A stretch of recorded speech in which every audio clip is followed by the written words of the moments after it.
three optical artists who are working now in Ohio and have some connection to the legacy that we're discussing today. In fact, one of them is Catherine Lentini. Catherine, would you like to raise your hand and to say hello to everybody?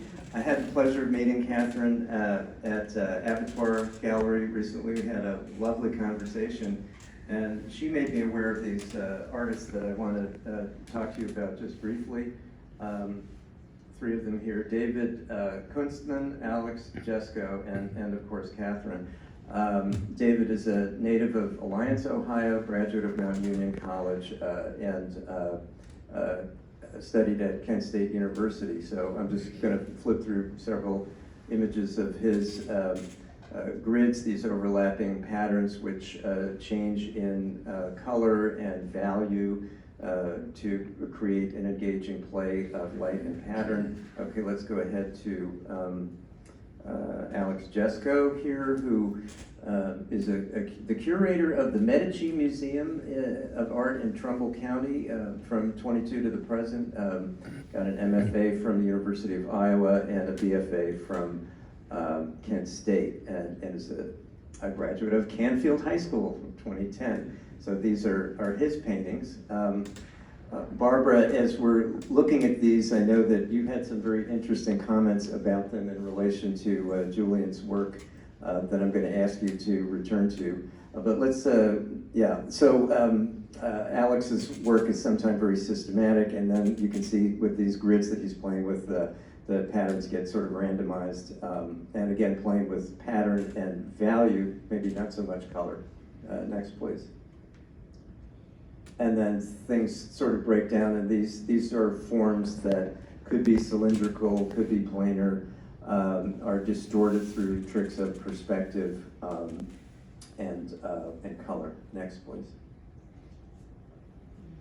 And again, more Alex Jesko. Okay, very, very high-tech looking. All right, and Catherine Lentini, who, to me, these sort of relate to some of Julian's later work. Catherine is a native of Northern California who earned an MFA at Kent State in 2020 and has a BA in mathematics and visual arts. So there's maybe some connection there with Julian's thought processes. Graduate of Bennington College from 2014. And I love the playfulness of these, the asymmetrical composition and the to me, there's some echoes of Julian's later paintings, especially in these works. So, Barbara, would you like to talk about them for a moment? Tell us what you see in them.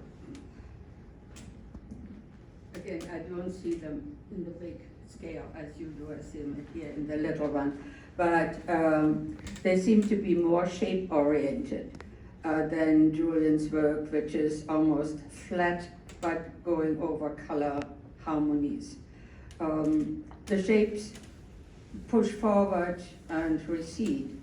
That is definitely something the artists were interested to destroy the illusion of a flat canvas and invite you in, but then bring it back to the present.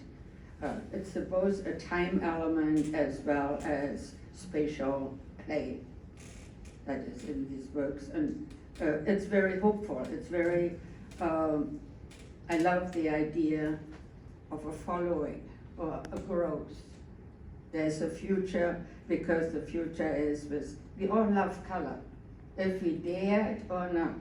I remember coming from Europe, all I had and all I was doing was working with grays and olive colors, greens, all very dull and not daring.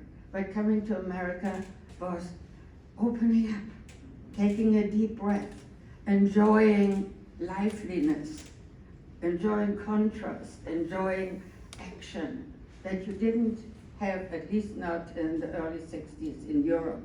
There was still depression, mental depression, mental fog. So having this joy here, I love to see the new works. Yeah, and I know we have museum people and curators in the audience, so there's work here to do, folks, to explore the continuation of the optical art tradition in Ohio today. We have these people in our midst.